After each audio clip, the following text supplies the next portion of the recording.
Hello, Andy Murray's very good friends. Not necessarily mine. We'll see how the comment section goes and we'll have a look at that. Welcome to today's news video where we report on the major main event set for Double or Nothing. Cody is a very nice guy indeed. The Forbidden Door's going to swing open again next week, and there's a major title change on AEW Dynamite last night, but we lead with news of a major last-minute rewrite on AEW Dynamite last night. I'm Michael Sidgwick from WhatCulture. I'm Michael Hamflett from WhatCulture. And this is the news. Yes, according to Dave Meltzer on Twitter last night, he wrote that in a rare occurrence, this usually happens on a Tuesday morning, such a report, AEW Dynamite was last-minute rewrite city, given the absence of Hangman Page World Champion as a result of COVID, as he himself disclosed on Twitter last night. Now, to be completely honest, Hamflet, I read this report and thought, I didn't notice anything at all. Every match proceeded as scheduled, and there were no timing issues. That might have been an indication or a byproduct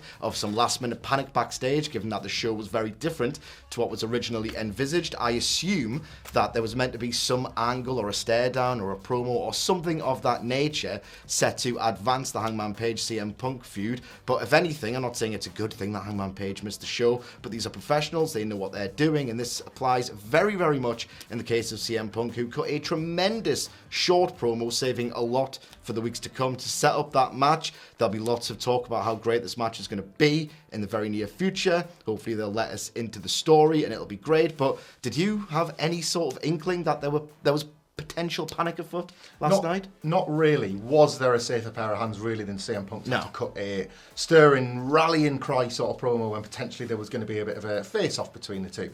It was almost nice that he got to see the graphic at the same time as everybody else. I did it. I got to the top of the rankings. You know, that was perhaps not what the original idea was, with presumably something akin to last week where they face off for the first time, they exchanged their words. But we've got weeks to go, so we're spoiled with time, we're spoiled with the quality of the performer, and we're spoiled not with Vince McMahon, who, as you say, on a Tuesday, when we're reporting this sort of thing, has probably torn up a script and then forced performers last minute to do some awkward pre-tape together. This was the best possible case scenario from a series of worst case ones, and certainly, as you say, other than the Blackpool Combat Club versus a Factory being added late, that's a weekly thing now. That's a new thing that they do. Late edition didn't feel like the chaos that you would typically associate with this kind of story. Yeah, incidentally, if you want to know our in-depth thoughts on AEW Dynamite, make sure to subscribe to WhatCulture Wrestling on iTunes, Spotify, or wherever you get your podcasts from for in-depth analysis from the Dudley Boys later on today. Just an incidental point before we go to the next news story. You're not allowed anymore, to say that AEW doesn't do sports-oriented storytelling, because man who wins an exceptional amount of matches versus the world champion is basically Liverpool versus Man City, and that's as sports-oriented as it gets. The main event of Dynamite wasn't particularly sports-oriented, just to make a complete tit of myself and betray that point, because in a match between Scorpio Sky and Sammy Guevara, a ladder match, a title change did happen. Yes, Scorpio Sky is your new two-time, that sounds weird considering how rapid everything is developed in the storyline, but nonetheless, Scorpio Sky as a babyface, just to make it all the more chaotic, is your new TNT champion. Again, we will give you in-depth thoughts later on wherever you get your podcast from as to the quality of the match, but the title changes happened. If you were to tell me 3, 4, 5 weeks ago this is the direction that we're going to go in, I would be like, I'm not sure about that. And yet the last 3 minutes of this match, Scorpio Sky got over huge as a babyface. Some of his body language was absolutely incredible when he took the mick out of Sammy Guevara's thing. I really popped for that. I'll let you know if I pop for the match later on the podcast. But yes, new TNT champion. Is that the correct decision for you, Hamflet? I think so. If nothing else, on the night it felt right, and sometimes that's enough. It'll remain to be seen in the weeks to come, I guess, how much that Philadelphia crowd going bananas for Scorpio Sky's victory was as much down to their hatred of this Sammy Guevara gimmick as it is the love for Scorpio Sky. But crucially, last week, AEW inserted Frankie Kazarian as Scorpio Sky's friend that predates the Men of the Year, predates his relationship with Dan Lambert, almost humanises Scorpio Sky again as the guy we want to remember who challenged Chris Jericho, the guy who was one half of the first tag team champions, and then bringing him in at the end for them two to have their moment, much to the chagrin of Dan Lambert, almost suggested a possible pulling away of Scorpio Sky from the Men of the Year, or indeed a swerve turn on him and Kazarian. It just had a little bit of heart to it, which is kind of anything but what's happened with Sammy Guevara's recent run. I'm not a huge fan of them hot potato in the title. I worry slightly that they've kind of backslid into making this what happens to this belt, and they'll just do that now. Yeah. I think ultimately it's going to trivialise title changes. A lot of people have said it, and I don't think it's without merit that the belt hasn't felt as prestigious as when Miro held that like tight and terrifying grip over it. The match, however, was of that ridiculous stunt show quality that we've come to accept. And yeah, I think it'll remain to be seen in the next few weeks what they do with Sky as to whether or not this will scan as a true babyface turn, or people were just glad to see the back of Sammy Guevara champion. If nothing else, if it's reaction booking, it's fan service reaction booking. Fans were buzzing to see Guevara battered and left without the belt. Yeah, absolutely. So what you're saying, Hamflet, in as many words, is let it play out. Let it play out. Let's see where it goes. Let it play out. Something's going to play out next week on AEW Dynamite, and those things are related to the Forbidden Door. 2 matches announced that have got Forbidden Door implications, one of which is outright confirmed. The other one was heavily teased, and I think it's pretty obvious what the direction is. Firstly, in a match set to decide the unified ROH Women's World Championship. It's going to be Impact Champion, Knockouts Champion, Deonna Purrazzo versus Mercedes Martinez. Now, these two women have chemistry. We've seen indications of this before. And just on a genuine subjective level, it's really nice for Deonna Purrazzo to get the main event, not the main event, but like the mainstream televised cable stage in front of a packed arena, because she's done some very, very solid work and lengthy work with a really long stint with that Knockouts title, earning rave reviews. To those select few who do really consistently keep up with Impact Wrestling, but she's got the chance to show that she's one of the best women's wrestlers in North America. I think it's also a chance for Mercedes Martinez to really show what she can do, because I don't think we've quite seen it in All Elite Wrestling thus far. I really hope for the best. I hope it's a great match. I hope they completely knock it out of the park. My only concern realistically, and you know me, Hamflet, I hate exposition. I hate being spoon-fed details. I hate having my hand held. I hate having to endure constant recaps, right? But given how cold the general AEW audience is to women's matches when they are worked by people who are actually involved on the roster, do you think, A, the match is going to be good, and B, it would have killed them to have shown footage, a 1-minute highlight package of what Deonna Purrazzo can do, considering what she does do, is very good. It's a worry, and so it should be most weeks now, unfortunately, with the women's matches or the women's programmes. You worry about just how much focus, spotlight they'll get. This is interesting, as you say, because of the Forbidden Door ramifications. We are still watching Tony Khan himself figure out the relationship with Ring of Honor as a developmental, as a feeder group. Obviously, this folding in Purrazzo as a Impact wrestler, but for the Ring of Honor interim title, like, kind of adds a new wrinkle to it. There's going to be presumably 2 belts that are going to be unified into one, as was the case with the TNT title. And it's going to be interesting here to see if Khan wants to go with Mercedes Martinez because of her AEW links, which is certainly what he did at Supercard of Honor. It was a very heavily AEW victorious show to make it clear what his vision of Ring of Honor was going to be. Or do you have Purrazzo win because she was very popular as Ring of Honor Women's Champion, and then he kind of suggests, well, I'm going to use Impact wrestlers for my Ring of Honor feeder group too. There's loads of... What doesn't seem to be the case with what you would imagine the New Japan relationship is there didn't seem to be anything in the way of political difficulties when he was working with Impact previously. Yeah. So I think the result being more in doubt might actually add a bit of heat to this. The AEW audience will presumably be familiar with both. As you say, it would have been nice to get it on Dynamite. Road 2 is all too often becoming the safety net. Well, loads of it covered on Road 2. I'm getting the feeling that isn't enough with some of these matches because in the building on the night, you're not sensing that everybody is quite engaged with that.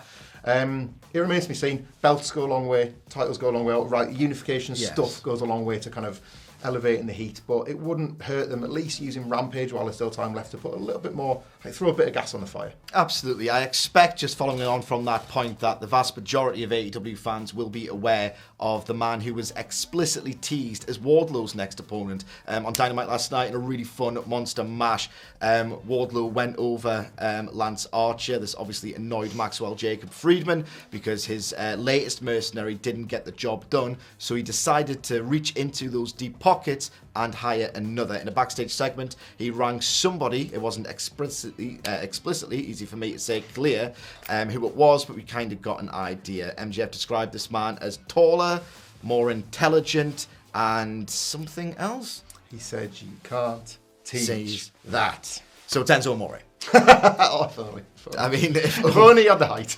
Only he had the height, he would have been a star. It could work as well, and that would have helped him as well. But yes, it really feels like a great deal that Morrissey, the former Big Cass, is going to make his AEW debut in a match against Wardlow next week on Dynamite. This is strange because he's heavily pushed on Impact, so there's a lot of political intrigue in terms of the match layout. Presumably it's going to go long, but I've got a good feeling about this. If nothing else, right, and they can do loads of things well, AEW doesn't get enough credit for how great its finishes are. I remember, right, last year, they had, I think it was Fyter Fest and Fight for the Fallen. Or I might get the events the wrong way around, but it doesn't really matter. But Jon Moxley, 1 week, was booked to lose a Texas Death Match opposite Lance Archer. The very next week, they hired, on a one-off basis, Nick Gage to work Chris Jericho in a death match. And that's some problem. Mox and Gage, who've got like the two most palpable, proper badass auras in all of pro wrestling, kind of had to lose, and decisively, and they got around that absolutely magnificently well. So I've got no doubt whatsoever that they'll have something really sort of ingenious, devilishly clever in mind for how to put Wardlow over at the expense of Morrissey. So I'm looking forward to the match. It's a strange one. I don't think a lot of people, just to be perfectly blunt about it, sort of like fantasy booked or fan cast Morrissey into a slot, and a featured one at that, on Dynamite. But, you know, the guy's really overcome some personal troubles. It's sort of a very nice moment, I think, realistically, for him to sort of go back in front of a full arena, get the chance to get over again, and prove that, you know, he's in a much better place now. I just think it's a nice thing. It is a nice thing, and you know, like sometimes this kind of, as you say, nobody would fantasy booked it. Sometimes this kind of unpredictable is a good kind. Yeah. This came completely out of left field, but it's left us with lots of different things to speculate on than maybe what we would have done if MJF had gone back to the roster like he had done with Lance Archer or the Butcher. It's cute that MJF believes taller is the answer. Yeah. That's very War of 2024. Yes, Vince McMahon thinking absolutely. To be like, go taller if in doubt. And you've made a point there about what we know about the struggles that W. Morrissey has endured on the road back to sort of wrestling superstardom, I guess, post Big Cass. There's certainly always a novelty to having a face from recent times that you remember, that nostalgia doesn't feel that well worn when it comes to the likes of acts like Enzo and Cass. And just like with Nick Gage, for example, where there was no follow-through, but once Nick Gage had failed in his efforts to help MJF, you felt like MJF was just wanting rid of him. What a waste of my time and a waste of my money. You could see that happening again with Morrissey, and immediately him getting the sympathy back.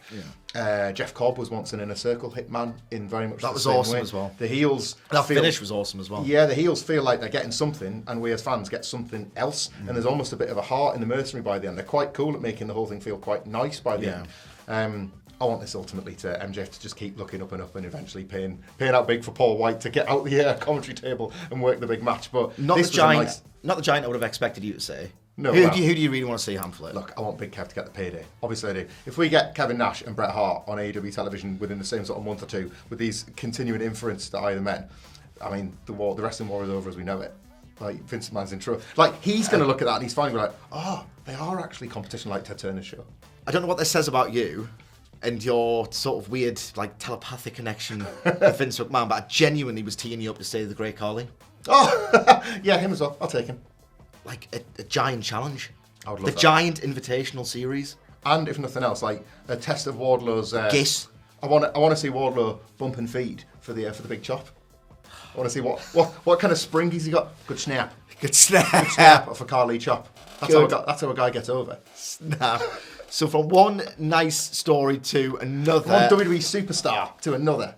Yes, yeah, absolutely. I'm going to get my phone out, forgive me, this is going to derail the momentum of the news video, but I really don't want to get anyone's name wrong as it pertains to this story. But a few months ago, it was reported by ABC in Philadelphia that an AEW fan by the name of Tyler Williams tragically lost his older brother, and Cody Rhodes reached out to him and said, look, the next time we are in the area, we will make sure that you get a ticket for AEW Dynamite. Of course, since then, Cody Rhodes has jumped from AEW to WWE, and the fan in question was a little bit apprehensive about whether that would stay true and whether he could still be able to go to the show to continue to bond with his nephew over their shared love of All Elite Wrestling. And because he's an absolutely stand-up guy, you might have a professional opinion on Cody Rhodes and you're entitled to it.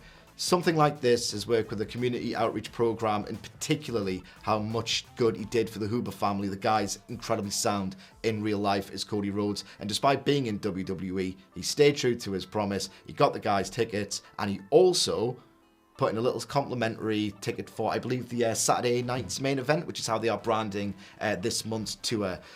Cody Rhodes is a stand-up guy in real life. What do you think of all this? Well, it's amazing. How rare is it now do we get to say that like 2022 or the modern world we're living in is actually the best version of it? We've got, from a strictly wrestling standpoint, we've got a universe now where wrestlers can jump ship between sides, but that fans that have been offered something like this, a nice gesture, get to win regardless. Yeah. Cody Rhodes being on both sides and having the ability to get tickets for both shows is the best case scenario for audiences to enjoy the fact that wrestlers jump. Yes. I want this to be precedent setting in the fact that if such, it's an odd set of circumstances where somebody would switch or somebody with the ability to get tickets would switch, but let's have more of it, you know. Yeah. Like when wrestlers move between the companies, if an Adam Cole had similarly befriended somebody in NXT, you would like to think that the exact same thing would apply time and time again. And this is so much nicer than the petty bitchiness of the wrestling war of old, when the wrestlers themselves can just be nicer people. Absolutely. It's just a tribalistic work, all this nonsense. And, you know, all wrestlers have friends of the different companies. Yeah. They probably are in their DMs taking the piss out of certain tweets about it. This is ultimately what matters, the fan experience. And under the worst circumstances imaginable, this guy's getting double as fun and double as value. And I hope he has a great time going forward, bonding over professional wrestling with his family. Well, that's today's news video. As I mentioned earlier on during it, we are dropping a podcast later on today, reviewing in-depth analysis all about AEW Dynamite. You can get that on iTunes, Spotify, or wherever you get your podcasts from. We'll be posting a link to it. We're interested in your opinions on last night's show because I think it's been a bit divisive. You can do that for all of us at WhatCulture WWE. Whilst you're there, you can follow Michael Hamflett at Michael Hamflett. You can follow me at M. Sidgwick. We'll have another news video for you tomorrow. It'll probably be with the A team, but thank you for persisting all this time with the C team. We're a little bit nervous, but we got through it in the end. Have a very nice rest of your day, unless you're a dick in the comments, and we will see you soon.